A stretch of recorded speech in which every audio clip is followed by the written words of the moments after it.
क्या एक साधारण मुलाकात किसी पूरे साम्राज्य की दिशा बदल सकती है? मौर्य साम्राज्य के भीतर टूटते संतुलन और बाहर से बढ़ते ग्रीक आक्रमणों के बीच पुष्यमित्र की जंगल में हुई एक रहस्यमयी साधु से भेंट ने उसकी सोच को ही बदल दिया। आग की लपटों में उसे भविष्य की ऐसी झलक मिली जिसमें युद्ध भी था, विजय भी और एक ऐसा सिंहासन भी जो अभी तक उसका था ही नहीं, लेकिन शायद बन सकता था।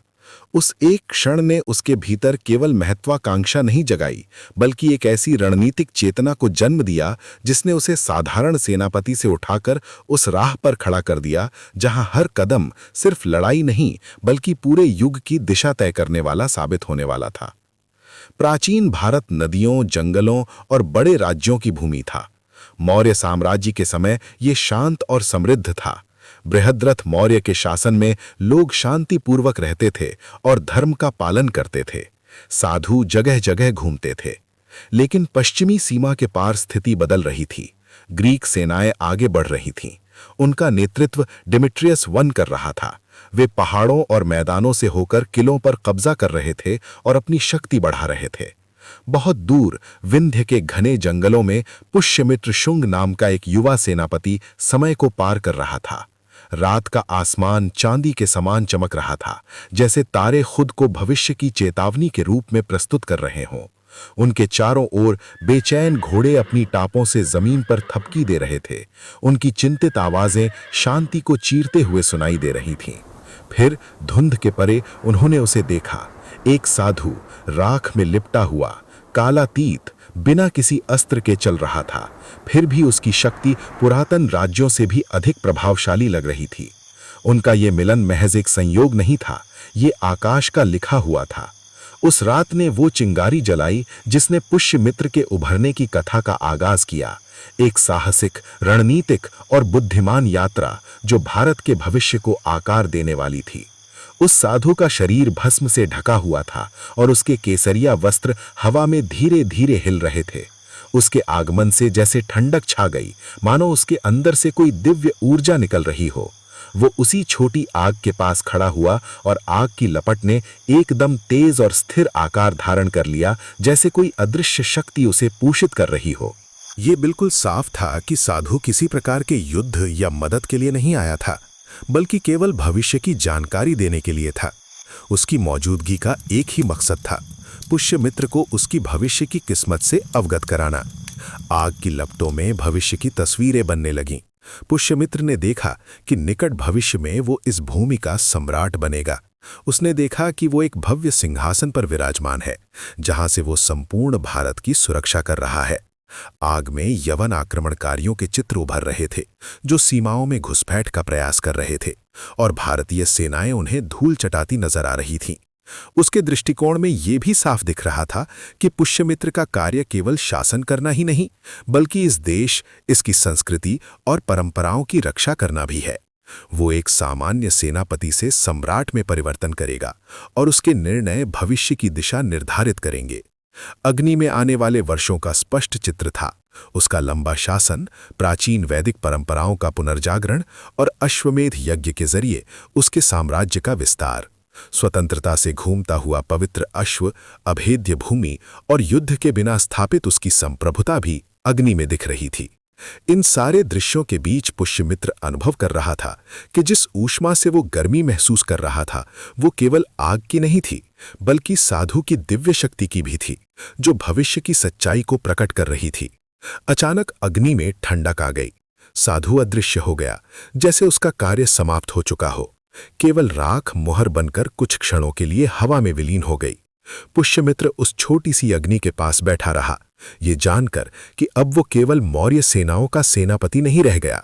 उसका भविष्य निर्धारित हो चुका था, राजा बनना, आक्रमणकारियों से अपने देश की रक्षा करना और इतिहास में अपनी पहचान बनाना। पुष्यमित्र का पहला काम था धैर्य और निगरानी। ग्रीक जनरल डेमेट्रियस और उसके बाद मेनांडर इस धारणा के साथ आगे बढ़ रहे थे कि अनुशासन और संख्या किसी भी क्षेत्र को जीतने की क्षमता रखते हैं। उनकी फालांग्स, जो कि कठिन और अविजित थी, सूर्य की किरणों में चमकती हुई कान से और संकल्प की दीवार की भांति मैदानों में बढ़ रही थी। उनके लिए भारतीय वन और नदियां बस रुकावटें थीं, जो उनके कठोर गठन के सामने नगण्य थी। लेकिन पुष्यमित्र सतह से परे की स्थिति को देख सकते थे। एक सेनापति के पास अपने ही सम्राट को हटाने के अलावा कोई और रास्ता बचा था। और क्या ये सब पहले से तय था, जैसे किसी रहस्यमयी भविष्यवाणी में लिखा हो? मौर्य साम्राज्य के अंतिम समय तक हालात बेहद खराब हो चुके थे। प्रशासन कमजोर पड़ गया था, प्रांतों में विद्रोह बढ़ रहे थे और केंद्रीय सत्ता अपनी पकड़ खो रही थी। सम्राट बृहद्रथ मौर्य को एक कमजोर शासक माना जाता है, जो इस बिखरते साम्राज्य को संभालने में असमर्थ थे। सेना में भी असंतोष बढ़ता जा रहा था और यही असंतोष किसी बड़े बदलाव की ओर इशारा कर रहा था। इसी दौर में सामने आते हैं पुष्यमित्र शुंग, मौर्य सेना के शक्तिशाली सेनापति। कहा जाता है कि एक बार एक रहस्यमयी ऋषि ने उनसे कहा था कि वो एक दिन सम्राट बनेंगे और एक नए युग की शुरुआत करेंगे। ये भविष्यवाणी उनके मन में कहीं गहराई तक बैठ गई।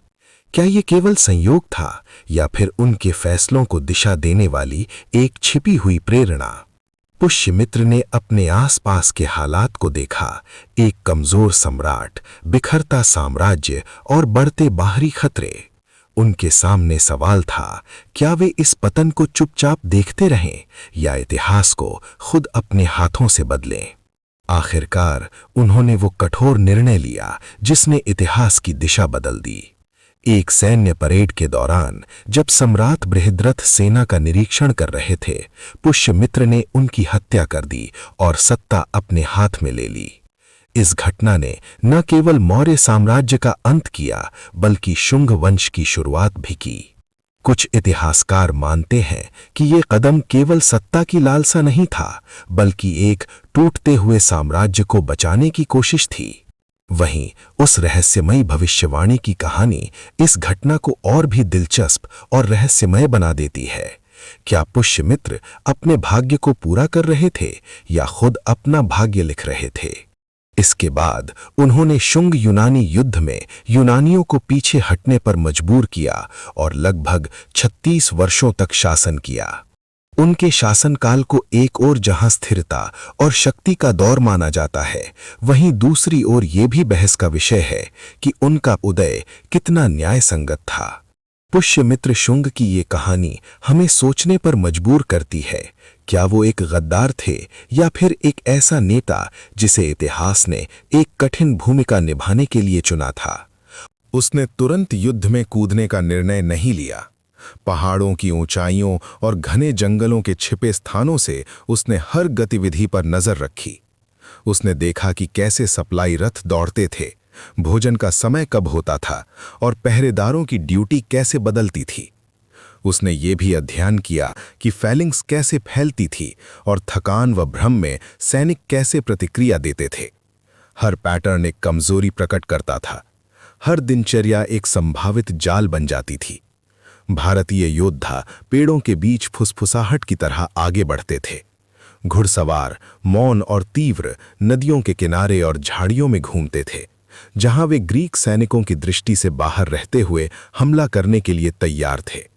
हाथी अपने विशाल शरीर को पत्तियों के पीछे छुपाए जीवित तोपखाने की तरह खड़े रहते थे, उस निर्णायक क्षण के इंतजार में जब दुश्मन की फैलिंग्स डगमगाए। धनुर्धारी छाया में विलीन हो जाते थे, उनकी आंखें तेज और उंगलियां तैयार, बस उस संकेत की प्रतीक्षा में कि कब अदृश्य से वार किया जाए। पुष्यमित्र की पहली महत्वपूर्ण चाल सिंधु मैदानों के पास आई, एक ऐसा क्षेत्र जो ऊपर से खुला दिखता था, लेकिन चारों ओर ऊंचे पहाड़ों और घने जंगलों से घिरा था। उसमें युद्ध क्षेत्र को बहुत सोच समझ कर चुना था।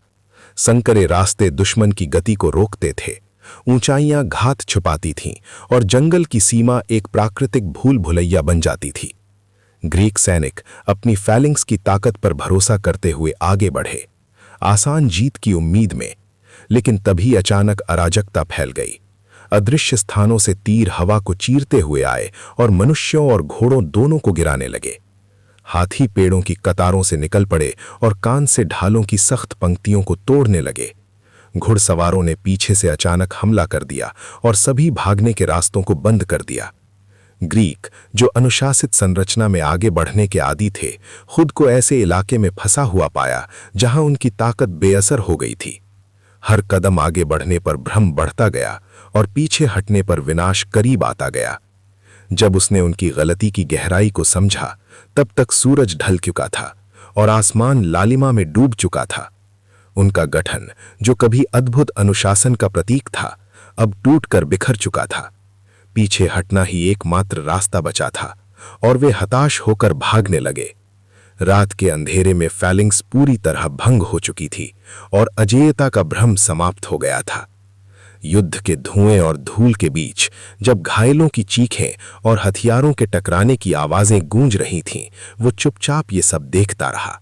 पुष्यमित्र एक तबाह हुए गांव में पहुंचा, जहां घरों की छतें ढह चुकी थीं, दीवारें मलबे में बदल गई थीं और जमीन हाल की लड़ाई के जले हुए निशानों से काली पड़ी थी। इस तबाही के बीच उसने मालविका को देखा।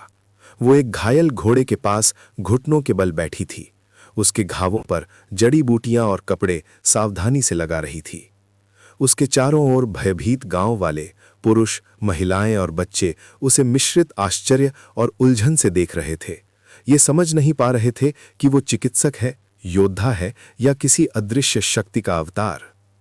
वो शांत और निश्चय के साथ आगे बढ़ती, मित्र और शत्रु दोनों का उपचार करती। उसकी आंखों में एक अडिग स्पष्टता थी।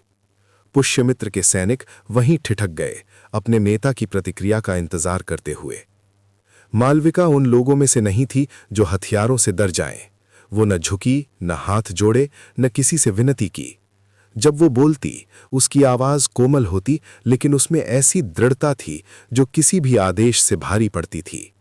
वो घायल लोगों के लिए पानी मांगती, कांपते नागरिकों के लिए कंबल जुटाती और जरूरत के समय दया की याचना करती, पर कभी अपने लिए नहीं। उसकी हर हरकत में एक अजीब सा अनुशासन था, जैसे अराजकता के बीच भी उसने शांति को अपने भीतर बांध रखा हो। पुष्यमित्र के भीतर कुछ बदल गया। पहले जिज्ञासा, फिर सम्मान। वो एक ऐसी स्त्री के सामने खड़ा था जो बिना अधिकार के भी नेतृत्व कर सकती थी, बिना बल के भी प्रभाव डाल सकती थी। उसका साहस शांत था, उसका दृष्टिकोण स्पष्ट और उसकी करुणा उतनी ही शक्तिशाली जितनी उसकी स्थिरता। उस क्षण युद्ध और रणनीति का वो अनुभवी सेनापति एक ऐसी स्थिरता से रूबरू हुआ जो उसने पहले कभी महसूस नहीं की थी। उनकी आंखें मिलीं और उस नजर में एक मौन समझ जन्म चुकी थी। शब्दों की आवश्यकता नहीं पड़ी। उस पल में ये स्पष्ट था कि उसने युद्ध को स्वीकार किया था, पर उसे अपने भीतर को नियंत्रित करने की अनुमति नहीं दी थी। पुष्यमित्र ने एक ऐसा मन देखा जो अनुशासित था, एक ऐसी आत्मा जो अडिग थी और एक ऐसा हृदय जो शक्ति और करुणा के बीच संतुलन साध सकता था। उस दिन से मालविका केवल एक सहयोगी नहीं रही, वो पुष्यमित्र के लिए एक स्थिर सहारा बन गई। एक ऐसी उपस्थिति जो उसे महत्वाकांक्षा, रक्तपात और भाग्य के दबावों के बीच संतुलन में रखती थी। उनका संबंध किसी घोषणा या औपचारिक बंधन से नहीं बना था, बल्कि साझा अनुभवों की गहराई में उपजे सम्मान, समझ और मौन विश्वास से जुड़ा था। और उसी के साथ पुष्यमित्र का अभियान आगे बढ़ता रहा। हर कदम गणना के साथ था, हर युद्ध सटीकता से गढ़ा गया। ग्रीक सेनाएं पिछली हारों से विचलित हुए बिना रवि के घने जंगल के किनारे फिर से एकत्रित हुईं। उन्होंने किलेबंदी की, खाइयां खोदी और बैरिकेड खड़े किए, ये मानते हुए कि अनुशासन किसी भी चुनौती को झुका सकता है। लेकिन पुष्यमित्र ने उनकी इस कठोर संरचना की सीमाएं पहचान ली थीं। उसने जल्दबाजी नहीं की। जैसे ही दुश्मन जंगल में दिखाई दिया, वो शांत दृष्टि से सब कुछ परखता रहा। शाम ढलने लगी थी, पहाड़ियों के पीछे सूर्य डूब रहा था और उसी क्षण भारतीय योद्धा छिपे हुए रास्तों से उभर आए। आग ने जंगल को पकड़ लिया, पेड़ों के बीच लपटें फैलने लगीं और धुआं आसमान में घुल गया, जिससे पूरा क्षेत्र छाया और अराजकता के जाल में बदल गया। ग्रीक सैनिक जो खुले मैदान की लड़ाइयों के लिए प्रशिक्षित थे, संकरे रास्तों में फंस गए। उनका गठन टूटने लगा, आदेश भ्रम में खो गए। पुष्यमित्र की घुड़सवार सेना ने अप्रत्याशित दिशाओं से आक्रमण किया और पीछे हटने के सभी मार्ग बंद कर दिए। हाथी जो पहले से छिपे थे, पेड़ों की आड़ से निकलकर युद्ध में गरज उठे। उन्होंने ढालों की पंक्तियां तोड़ दी और सैनिकों को इधर उधर बिखेर दिया।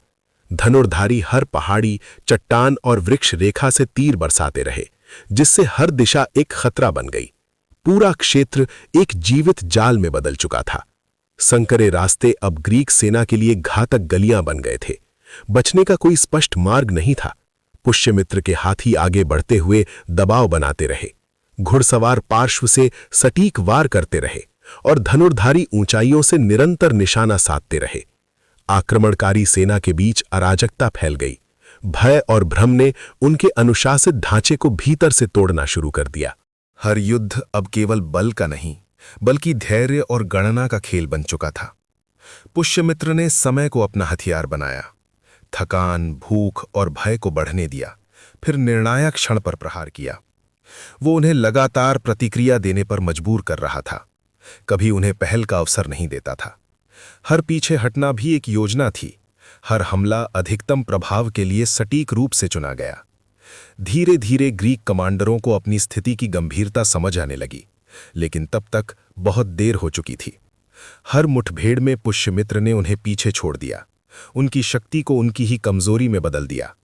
उसकी कहानियां आग की तरह फैलने लगीं। वो अब केवल एक सेनापति नहीं था, बल्कि रणनीति और भूज्ञान का प्रतीक बन चुका था। जब ग्रीक सेनाएं अंततः पीछे हटने पर मजबूर हुईं, तब तक जंगलों और मैदानों पर पुष्यमित्र का नियंत्रण स्थापित हो चुका था। उनकी महत्वाकांक्षा टूट चुकी थी, आत्मविश्वास हिल गया था। हर लड़ाई ने उसकी ख्याति को और मजबूत किया, एक ऐसे नेता के रूप में जो केवल शक्ति से नहीं, बल्कि बुद्धिमत्ता, धैर्य और भूमि की गहरी समझ से जीतता था। पश्चिमी सीमा सुरक्षित होने के बाद पुष्यमित्र ने अपना ध्यान भीतर की ओर मोड़ा। मौर्य साम्राज्य, जो कभी अशोक के अधीन एकता का प्रतीक था, अब अराजकता और विघटन के कगार पर था। प्रांत अस्थिर थे, शासक स्वतंत्र होने लगे थे और केंद्रीय सत्ता कमजोर पड़ चुकी थी।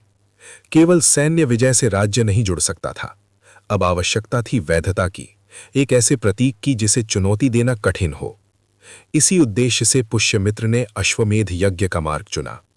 प्रातःकाल पवित्र अश्व को छोड़ा गया, उसके खुर धरती पर अधिकार की घोषणा करते हुए राज्य की सीमाओं से आगे बढ़ते गए।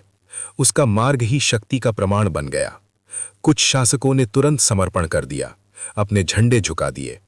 जो विरोध में खड़े हुए, उन्होंने जल्द ही पुष्यमित्र की संगठित सेना का सामना किया। उसके नेतृत्व में साम्राज्य ने नई ऊंचाइयां छुईं। प्रांतों में व्यवस्था धीरे धीरे लौट आई। सेनाएं अनुशासित रहीं, लेकिन कठोरता के बजाय मानवीयता के साथ। प्रशासन में न्याय और दूरदर्शिता का संतुलन स्थापित हुआ, जिससे शासन केवल नियंत्रण नहीं, बल्कि स्थिरता का माध्यम बन गया। शुंग वंश की स्थापना केवल विजय का परिणाम नहीं थी, बल्कि वैधता के सुनियोजित और प्रभावशाली प्रदर्शन का प्रतीक थी। एक ऐसा शासन जो रणनीति और संयम दोनों पर टिका था। पुष्यमित्र ने खुद को एक सेनापति से राष्ट्र निर्माता में बदलते देखा। उसकी सत्ता अब केवल तलवार से नहीं, बल्कि उस व्यवस्था से सुरक्षित थी जिसे उसने खड़ा किया था, जहां अनुष्ठान और शासन दोनों एक दूसरे को सुदृढ़ करते थे। साल बीतते गए, पुष्यमित्र वृद्ध हुए, लेकिन उनकी कहानियां केवल विजय की नहीं रहीं, वे सीखों में बदल गईं। उनका पुत्र प्रशासन और युद्ध दोनों में सक्षम उत्तराधिकारी सिद्ध हुआ, जिसने उस व्यवस्था को आगे बढ़ाया जिसे उसके पिता ने गढ़ा था। अंतिम दिनों में पुष्यमित्र का जीवन शांत था, एक ऐसा जीवन जो साहस, रणनीति और कर्तव्य के संतुलन से परिभाषित हुआ। शुंग वंश आगे भी फलता फूलता रहा, दूरदर्शिता, वीरता और बुद्धिमत्ता का प्रतीक बनकर। नदियां, जंगल और नगर उस पुरुष की गूंज को संजोए रहे, जिसने शक्ति को केवल विजय से नहीं, बल्कि विवेक और जिम्मेदारी से परिभाषित किया था। और कहीं समय की धुंध में वही रहस्यमय साधु फिर से चलता प्रतीत होता था, जैसे नियति अब भी इतिहास को देख रही हो। पुष्यमित्र ने उस पुकार का उत्तर दिया था और उसी क्षण से इतिहास बदल चुका था। एक ऐसा युग आरंभ हुआ जहां शक्ति, रणनीति और विवेक ही शासन का अंतिम मापदंड बन गए। दोस्तों, अगर आपको यह कहानी पसंद आई तो कृपया लाइक और सब्सक्राइब करें।